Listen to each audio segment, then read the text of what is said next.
Well, this thought forces to the surface perhaps a deeper question. Should we be considering the man's moral character, or his deeds, or both? I think that our evaluation of the deed, that is the approval of the sterilizations and the way that was done, is not touched by the supposition that standards of the time accorded with it. I mean, the false supposition. Even if that were the case, it wouldn't touch that. But our assessment of MacEachran's character certainly is. In the one case, we have someone who exhibits a kind of fanaticism in his pursuit of the goals of eugenics. He is so convinced of the truth and importance of his ideology that given the power, he is willing to go against the moral views of most of his fellow citizens. In the other case, we have someone who agrees with the general moral sentiments of his fellow citizens as merely putting that consensus into practice. No doubt there is some sort of character defect in both cases, but the former is much less excusable than the latter, I think. Is it the case then that the decision to cancel or not cancel the prizes should have primarily considered the moral character of the man, not his deed? The character defect here would be that of fanatical commitment to a false ideology. Is the fact that the ideology is false important here? Are people who have similar commitment to true ideologies, like the basic political rights of every individual, also suffering from a serious character defect? One thing is certain, no one would cease to honor them on that ground. But then part of MacEachran's character defect would be his believing things that were not true. In fact, since fanatical commitment to true beliefs is often considered a virtue, it seems that the whole of his defect lies in his believing what is false. Or perhaps he believed far too strongly, given the evidence available and the speculative character of the supposed benefits to be garnered from a eugenic policy. This could be considered a particularly bad trait in a philosopher, who by definition is supposed to be careful about how much trust he puts in theories and speculations. But again, it seems, or at least it seemed to me, we are left with something insufficient to justify canceling the prizes.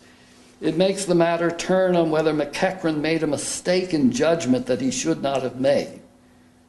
But philosophers, not to mention everybody else, make such mistakes all the time and about important matters. Suppose a doctor makes a wrong diagnosis, consequently prescribes the wrong treatment, and the patient dies as a result.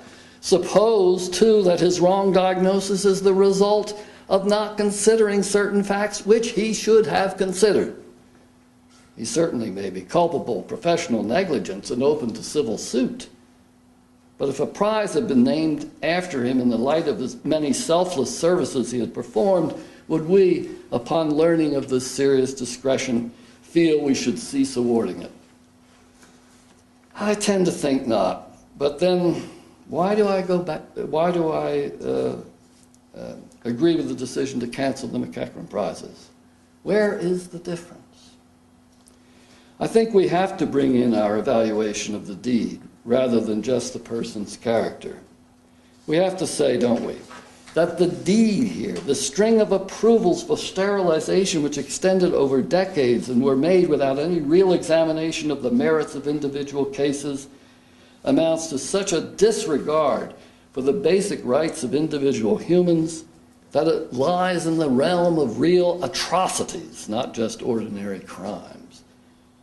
But I know of no way of making this distinction at all precise, and I wonder whether it reflects just a subjective difference in the reactions of those who are passing judgment. However, I find it impossible to say that the deed alone is to be considered and that all considerations of moral character are irrelevant. Even in the case of atrocities, we leave room for finding excuses that attenuate or even eliminate moral culpability. And if such excuses were present in the MacEachran case, they would surely have been relevant to the decision about the prizes. Guards at concentration camps participated in an atrocity, but many of them could not have ended their participation without being shot. maybe the very courageous person would have refused to participate and thereby put his life on the line that way. But it is hard to blame people for not exhibiting that degree of courage. So, in the MacEachran case, it is important that he be fully culpable for the atrocity, and that amounts to some sort of judgment on his character at the time. But considerations about his having been taken in by a false ideology now sound relevant again. They certainly don't eliminate his culpability, but they may attenuate it. I lean, then, to thinking that both the deed and the person's character must be considered. But I know of no way of determining how much weight must be given to each. And in conclusion, let me make this little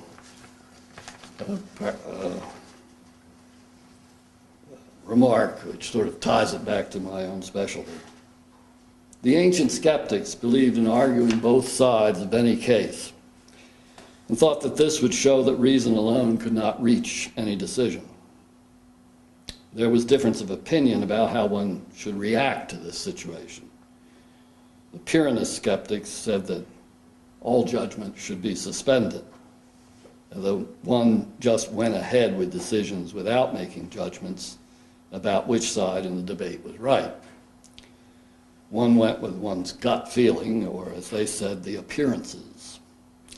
Some academics tended to the view, the skeptics divided into Pyrrhonists and academics, tended to the view that one should make a judgment based on how it appeared to one after examining all the arguments. But the judgment had to be tentative rather than dogmatic. I have to say at this point that I have moved from my original dogmatism to something akin to the academic position so far as this whole dispute about the prizes is concerned. Yes, it was right to cancel the prizes, but I'm not at all sure that no one will come along who will be able to argue me out of that position.